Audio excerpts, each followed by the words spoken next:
So Project Looking Glass was a government operation to serve the elite class, to look into the future for the purposes of orchestrating the current state of being to shape whatever future they wanted. They could control the variables once they viewed the future to ensure that certain outcomes played out. But what they saw horrified them. They did not like what they saw in the future. And no matter how they tried to manipulate it, there was no future outcome that served them. What they saw was all possible timelines led to a convergence. Meaning that no matter what timeline they rode, no matter what option, there was only one outcome.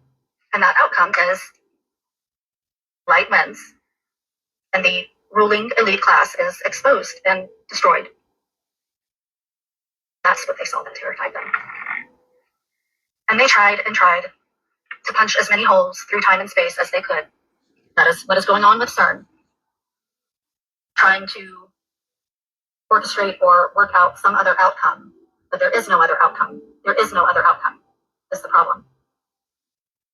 But what we are living through now, this chaos that we're living through now, is their final attempt to maintain control.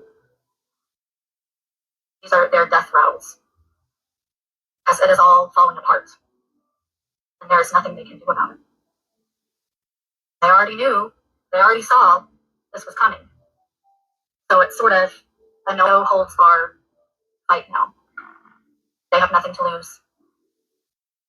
They have to try everything they can think of, but there is no workaround for this situation because light wins.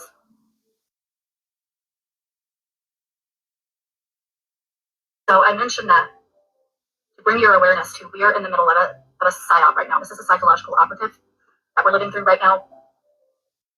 This is part of their strategy. This psychological operative is designed to make us feel helpless, hopeless, powerless, defeated. That's how they want us to feel. That's what they want us to believe. They want the current system to stay in place because they're the ones in control right now. They're the puppet masters. They want things to remain the same. And they want to dupe us into also holding on to the status quo. We have to let the system fall apart. We have to let the system crumble because they are the ones running the system and their time is over. So get your head in the game. Understand what is happening. Understand that when the world seems like it's falling apart, our governmental system seems like it's falling apart, when it seems like sanity has left the planet, this has to happen. This is part of the convergence. All of these wrongdoings, all of this evil has to be brought to light.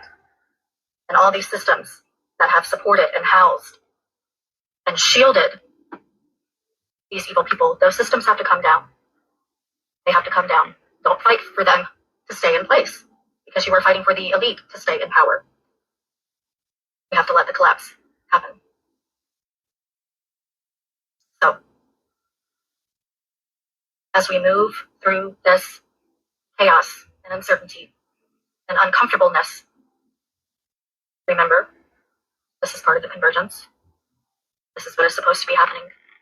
The outcome is light wins. There is only one possible outcome. There is no other outcome. The only possible outcome is light wins. And they know it.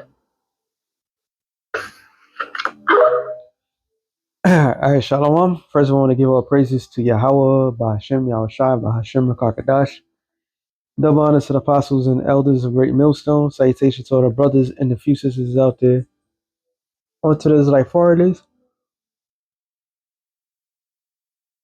From the seed of Abraham, Isaac, and Jacob, Shalom in the Hebrew, which means peace. This is a continuous subject through the spirit. Spirit had it where I seen a video years ago on this Project Looking Glass, and the guy was explaining it that he went there. I don't know if this is the same woman or not, but he had made a statement that he was called in because it was, I guess, it was using a computer. It was using a computer, and it was like something must be wrong. And he didn't, when he was called in to do the thing, what they was trying to fix was the thing that, as she said, the outcome. All right, they ran several simulations, and the outcome remained the same. A prime example when you watch, that was the best one too, actually. Avengers: Infinity War, and you had Doctor Strange in his lotus position, and he looked like he was possessed, right? And he said he ran through so much different simulation. There was only one outcome. Like there was only one way to win, but in this case, there's no way to win for them. What we are part of, we all consciously, unconsciously. A lot of people are unconscious still. Who cares?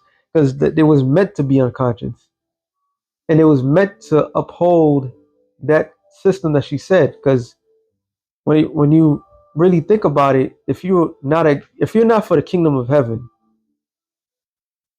which is the kingdom of Israel, which is the Yahweh Shai ruling the kingdom to come, then you're against him. When it narrowed it down, point blank, period. And then that's really to the nation of Israel, which are you Negroes, Latinos, and Native Americans.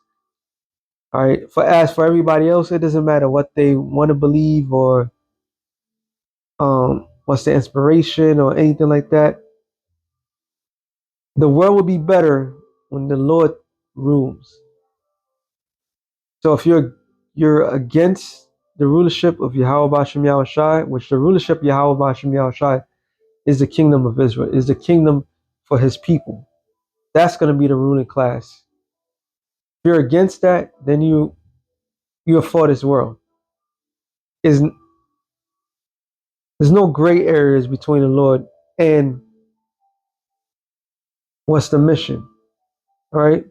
Matter of fact, because you have a lot of people out there that's just trying to, it's just a little bit of this, a little bit of that, because you're accustomed, you're familiar with this world. We all fucked up. We all have issues, and we try to cling on to something that's not made to cling on to. It says Luke 19:27, but those my enemies, which would not that I should reign over them, bring hither and slay them before me. So if you don't want the Lord to reign or to win, then the Lord said, bring them hither and slay them before me. Execute their ass. Because once again, I'm gonna read this in the NLT again. I like this version though. I ain't gonna lie. I ain't gonna hold. um,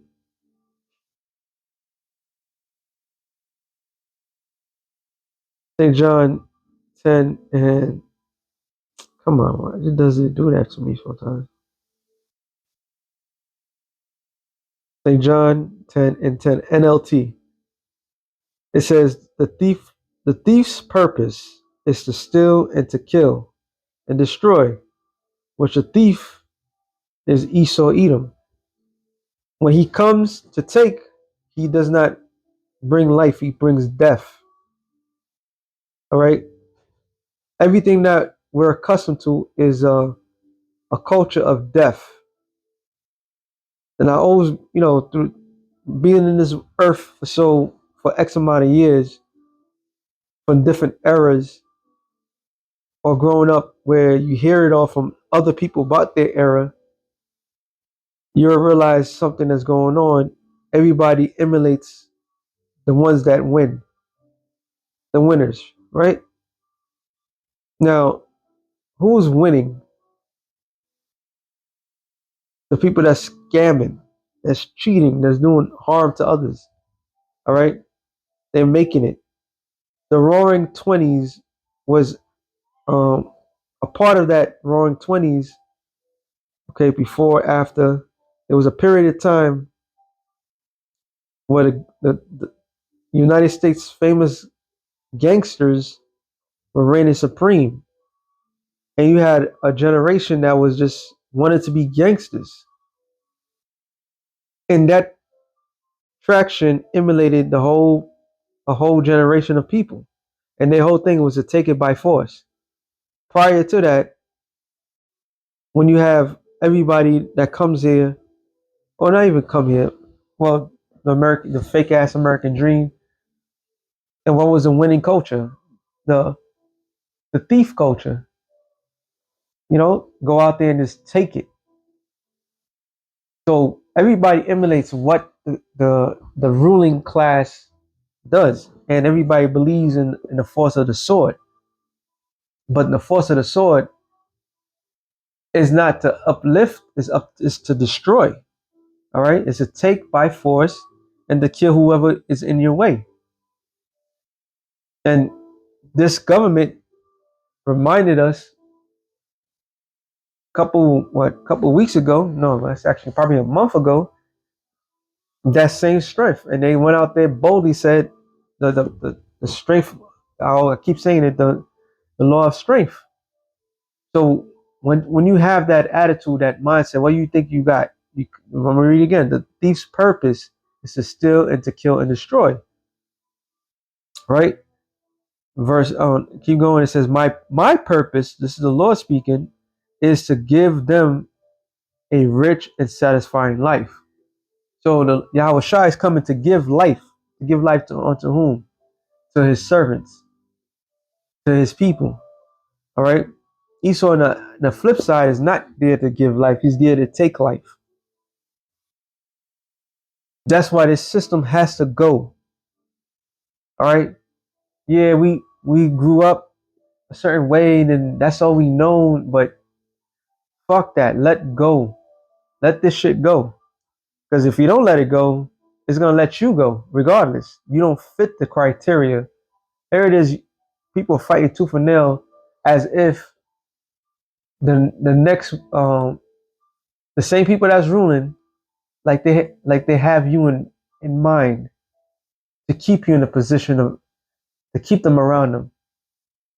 They don't have you in mind. They don't have none of us in mind. They want to destroy us. They want to wipe us out. All right. The biggest threat to them is those that they know are the rightful heirs of the world to come. And we living in a world where everybody's sick and tired. The illusion of everything is coming down. And like the woman said, the light is bringing it out. That light is Yahweh Shai. All right, Yahweh Shai is bringing it out. All the dirt on these people. Luke 18 and I'm sorry, not 18, 12. Luke 12 and 2. It says, "For there is nothing covered that shall not be revealed, neither hid that shall be not known."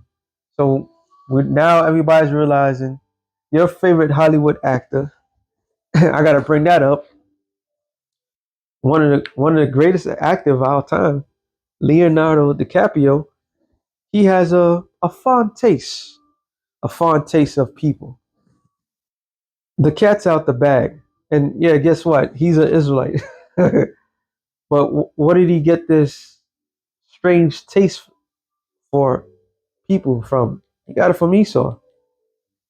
I was watching another previous video, which I might do or might not do. I'm not, however the spirit goes. And that video, the lady was basically saying that everybody's gotten a taste of flesh, of human flesh. Anything that's pretty much grounded, you don't know what meat it is. So this society is a vile, sick, evil place, man. All right, this place gotta go, man. This place it has to go, and the Lord's revealing it. And the more the Lord reveals it, the more everybody and consciously should hate it. You should hate this place with your soul because it brings nothing but pure evil. Just because you had a good summer here or there or happy moments here and there, that doesn't negates the fact of all the wickedness that's been done here. All right. Hey, the scripture says if you not the Lord said if you're not for him, you're against him. It's boiling down to the last. All right. Is getting real out here. It says therefore whatsoever you have spoken in the darkness shall be heard in the light, and that which you have spoken in the ear in the closet shall be proclaimed upon the housetops. Why? Because the Lord is exposing everything. You can't hide from the Lord, Esau. All right. Matter of fact, let me bring this one of mine. Bring this one out. You can't hide from your devious, wicked plans. The right personnel is gonna see this shit and be angry, but the right personnel is the only one that the Lord is listening to. Everybody else has been partakers of the most evil act. All right. It says Psalms 139, and I start at 11. If I say surely darkness shall cover me, even the night shall be light about me. So if you think you're gonna hide from the Lord and you think, oh, I'm hiding, the Lord's not gonna see me, the Lord could see right through it. David is saying, it said, yeah, the darkness hideth not from thee, but the night shineth as day. That's crazy. The night shineth as day. The darkness and the light are both alike to thee. So David is like, look, I can't escape the Lord. Esau has in his weird mind, like the things that he's doing, like he can hide his counsel from the Lord. Like the Lord don't see him. All right. The Lord sees right through you, and the Lord is allowing the world to see it. And what you're realizing, hey, the Lord gave you that talent. He gave you the necessary means to see your outcome, to see your fall. So you're a very special people. You got to see your end live and direct, in color, pretense and all. All right, you was told what was gonna happen, but you try to ignore the end. You try to ignore the fact that the end was gonna come in your own demise. All right, you was trying to hide from the fact, but the Lord's like, nope. No matter what you do, however you do it, whoever you think you're praying to, you can't escape your outcome. You can't escape that which He had in order for you. A couple of scriptures come in mind. Um, not Isaiah, sorry, Jeremiah 49 and 12. It says, "For thus saith the Lord, behold, they whose judgment was not the drink of the cup have it surely drunken." Whose judgment was not but to drink of that cup? That cup, I could get a whole bunch of precepts, but I'm not going to do that. That cup is slavery. Okay, that cup is putting a people into bondage. So, whose judgment was not the drink of that cup? Israel, Yasha Allah.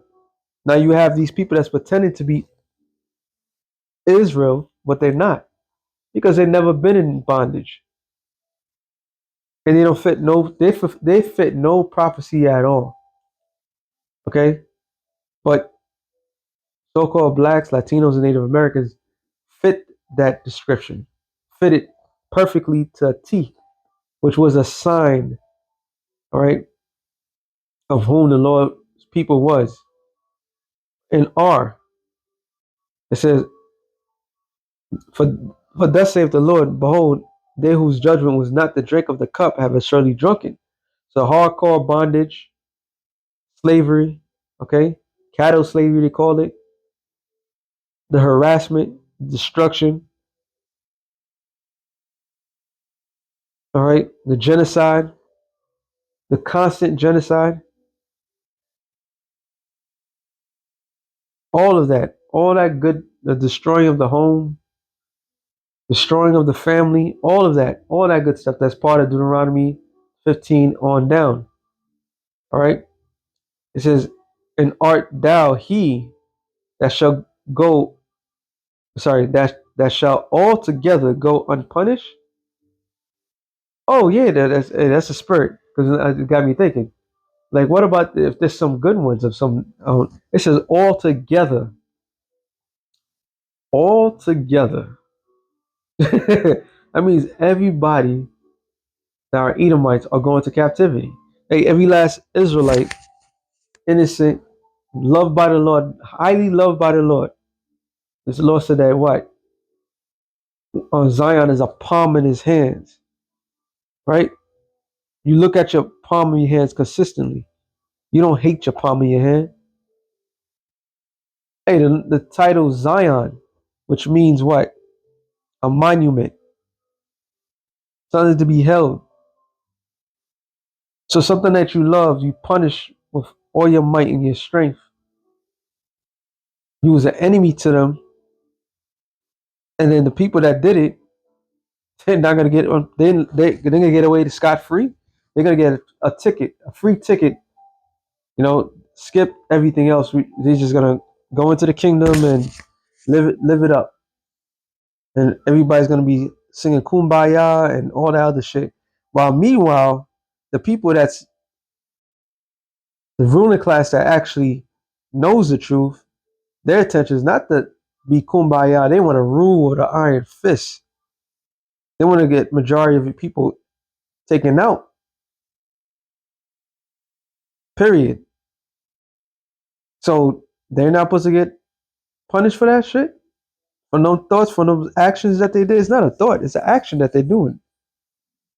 It says, "Thou shalt not go unpunished, but thou shalt surely drink of it." So you're not going to go unpunished. All right? There's no escaping it.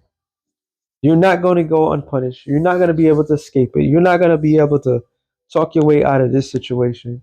Like she said, they already know the outcome, but they're gonna go out fighting. Oh well, good. Let it be entertainment. All right, entertain the master. It says, "For I have sworn by myself that according to the law, you're not supposed to swear, and nobody's higher than the Heavenly Father Himself." All right, I keep bringing it up lately again. Sirach 18 chapter tells you. Matter of fact, let me read that again. Just gotta put that vibration back out there again. Spirit. So, Sirach 18 and 1 again. "And he that liveth forever have created all things in general. The Lord alone is righteous." The Lord alone, Yahweh alone is righteous. All right. So if he swears on himself, he swears on his name, and his name means he exists. It's not Hashem, it's Yahweh. He exists. All right. You cracker, you Edomites are in grave danger. All right, in grave danger. And he told you. That's the best part about it. He told you from the get go. You wasn't shit. Your children ain't shit. Your culture ain't shit.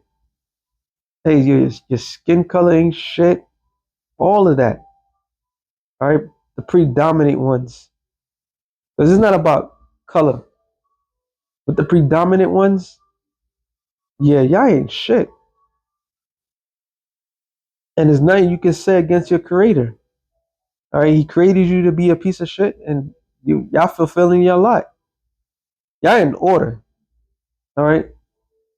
It says, "And there's none other but he who governeth the world with his palm of his hand, and all things obey his will. For he is the King of all, and by his power dividing holy things among them from profane." Profane mean outside the temple. All right. So if the Lord swears on his own name, oh, you better believe. You best to believe he means business. There was a saying in the streets back in the days. here in New York. Let me see if I can find it. It's in the scriptures too, actually. Mark. Yep, mark my word. It says, wow, I said twice. All right, Sirach. No, let me get this one. Second Ezra 9:30. And thou speakest, saying, hear me, O Israel, and mark my words, thy seed of Jacob. So mark my word, like the street sayings, like mark, like straight up, I mean business. You know, like I mean what I say. Mark my word. Basically swearing without swearing. Because when you swear, you gotta put a name. You gotta put a name to it. People will swear on their mama. They will swear on their children. They will swear on everything. Or they will swear. They think they swear to the Most High, but they're not, because they don't know the name of the Lord. The Lord's like, look, mark my word. All right. It says Sirach 16:24. My son, hearken unto me, and learn knowledge, and mark my words with thy heart. So put that into heart. Everything that I'm saying, put it into your heart. Everything that I'm telling you. All right. That's the power of the Lord. Second Ezra 6 and was it 24, 27? Yeah, let me get to that point. It says, for evil shall be put out, and deceit shall be quenched. As for faith, it shall flourish, and corruption shall be overcome. And the truth which hath been so long without fruit be declared. And when you declare something, you're making it public. So it's made known public what's going to happen. All right. Let me read this again. It says, Jeremiah 49:13. For I have sworn by myself, saith the Lord, that Basra shall become a desolation, a reproach, a waste, a curse, and all the cities thereof shall be perpetually waste. All right. So Basra which is found in where? In Mount Seir. The Lord said, look, I'm going to take this place out. And what's the subheading of all this? Is Edom. Proven once again, like the brother put in the thing, like as it's the 8th chapter. Esau is the end of the world, Jacob is the beginning of it that followeth. So your end is bright and clear, without a shadow of a doubt. We are at your last end. Everything that's happening right now is systematically leading to your demise. The exposure, the revelations of your dirty ways of doing things. Everything that you have said was a goddamn lie. Everything that you claim of being righteous was a goddamn lie. All this shit that we've seen with our own eyes is your true self. And the righteous can't stand it. And that's all that Lord that really matters. It's not about the majority of people. See, the majority of people are going to be mad and upset, you know, because they believe the shit that they've been taught. But the majority of people is not going to stand on business. This is why the scripture says, my favorite, Psalms. This song? Yeah, Psalms 94 and 16. So who shall rise up for me against the evildoers? Or who shall stand up for me against the workers of iniquity? So it's a question. Who's going to stand up for the Lord against the evildoers? All these mother effers that's out there claiming to be, what's the word I look for? Just, fighters for justice, right? Fighting for the weak and all this other shit. The whole time where people's children was getting mutilated, what was the outcry? What was the disdain? What was all of this feeling? And then now you find out your favorite leaders are flesh eating, pedo flesh eating individuals that sacrifice to Satan. Yeah, Not a peep. Not a fucking peep. Because y'all all fucking talk. And the only people that you can really shout out to is the people that's exposing everything. That's the only people you could say. At least they're fighting somehow, some way. But all these other people that receive the message and do nothing with it, they're all full of shit. All right. So the question is, who's going to stand up for the Lord? The only people that can't stand up for the Lord, that's allowed to stand up for the Lord, is the prophets. Okay, the righteous. That's the only ones that can stand up for the Lord, and that's the only ones that the Lord wants to stand up. Because everybody's gonna realize everybody's full of shit. So it is written in this is written in the book that your end is coming. All right. Matter of fact, since I said that, Daniel, I should get that one too, but the other one I'm just gonna get this one. 42 and 44, I believe. It says, in the days of these kings, matter of fact, 43, and whereas thou sawest the iron mixed with miry clay, they shall mingle themselves with the seed of man, but they shall not cleave one to another. And that's talking about what? NATO, EU. All right, some nations are strong, some nations are weak. Okay? Even amongst Esau, there's a great divide. It says, and to the other, even as iron is not mixed with clay. In the days of these kings shall the Lord, shall the Most High of heaven set up a kingdom which will never be destroyed, a kingdom that shall not be left to another people. And that kingdom is talking about the kingdom of heaven. Even the Lord's prayer is the demise of this society. All right. Two kings. Oh, that's also the read too. Two kings cannot sit, cannot rule. One is going to devour the other. And that one I'm thinking about Psalms 94 and 20, when it speaks of shall the throne of iniquity shall have fellowship with thee? The answer to that is no. It says, but it shall break in pieces and consume all these kingdoms, and it shall stand forever.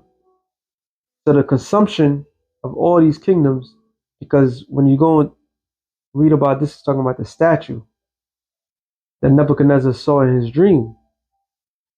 And each statue, it was a period point that made the statue to what it was.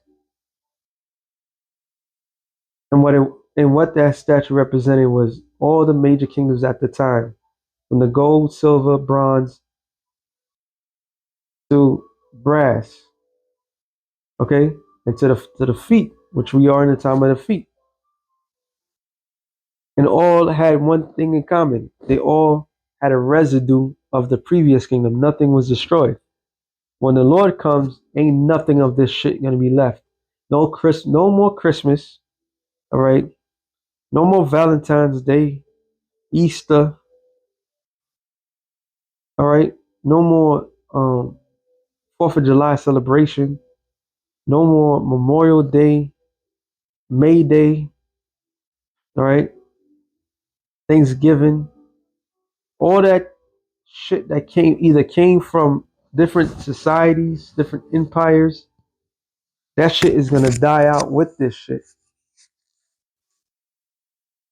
Because when the Lord comes, the only thing that's gonna reign is the, the culture, the inheritance, or the culture of Israel, which every person is gonna then will be forced to keep the law, statutes, and commandments. Not to their best of their ability. They're gonna have to keep it, which they won't be able to because they're not gonna be made perfect.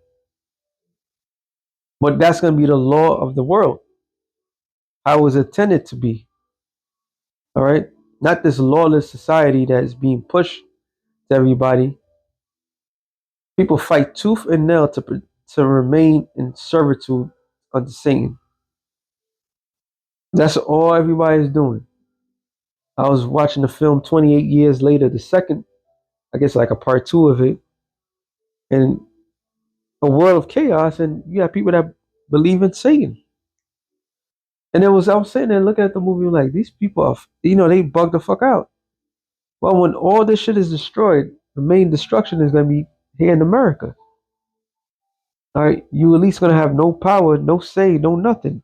Your houses will not continue forever. It dies at that moment. It said, "For as much as thou hast sawest the stone was cut out of the mountain, that stone that was cut out of the mountain, what Daniel saw and Ezra saw. Ezra saw a giant mountain, and he looked at the region like where was it cut off from? So he had to be in a high point. What he saw was a chariot, a fathership, which was who was in that fathership? Yahweh Shai.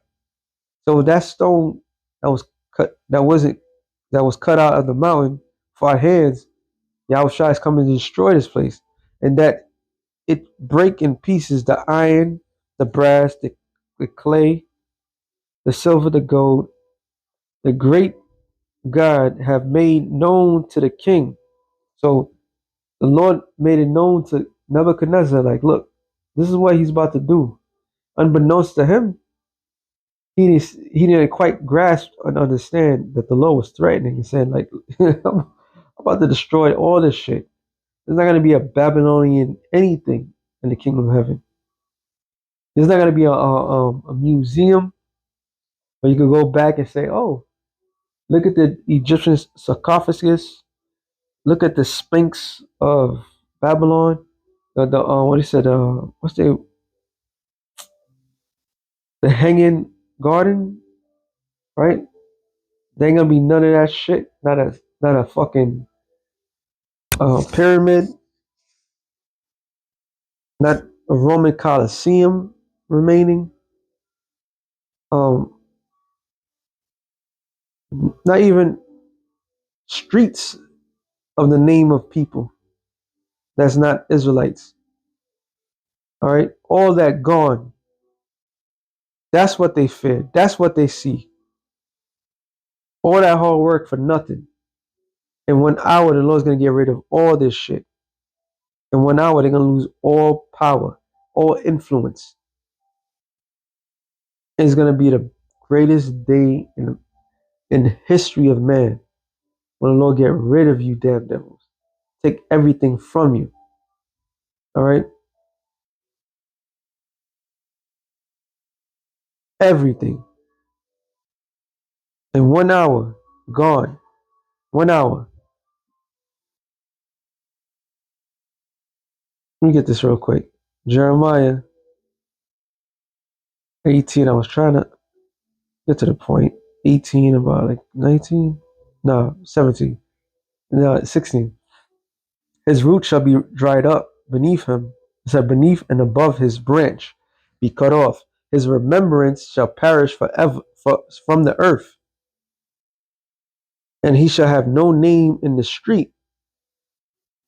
He shall be driven from the light into darkness, and chased out of the world. What did that lady say? The light is going to expose the darkness. All right, that light is Yahweh Bashem Yahweh Shai. That light they claim to have, the illuminated ones, they're going to be in darkness. They're going to have no more visitation, no more guidance, none of that. He shall neither have son nor nephew among his people, nor any remaining in his dwellings. So he's not going to have anything. No legacy, no nothing. Nothing remaining of you devils is going to be. So all this work, all this hardship, try to bring back America again, which is a slogan for for witch for witchcraft. That's what MAGA is, nothing but witchcraft, right? Which means witch. All that pizzazz, all that display for nothing, absolute, positively nothing. Because at the end of the day, you're not gonna meet it. It's not gonna mean a goddamn thing. No more George Washington, Abraham Lincoln, Thomas Jefferson, Andrew Jackson, Shirley Trump. All that shit go bye bye. All right. It says, "They that come after him shall be astonished at his day, as they that went before him were affrighted." So in the kingdom of heaven, man, you won't be remembered. You're gonna be blotted out. All right. Hey, it tell you in Revelation, the 20th chapter, how the Lord allowed you to come out the cave. All right. At the point, there was a period of time when he shut your goddamn mouth up, and he's gonna do it for this time and forever, because you have a lot of building to do, son. Surely, such are the dwellings of the wicked, and this is the place of him that knoweth not the Most High. That's your future. You can't escape him. You can't escape Yahweh Bashem Yahushua. So with that being said, shalom to the elect and the nations. Shalom.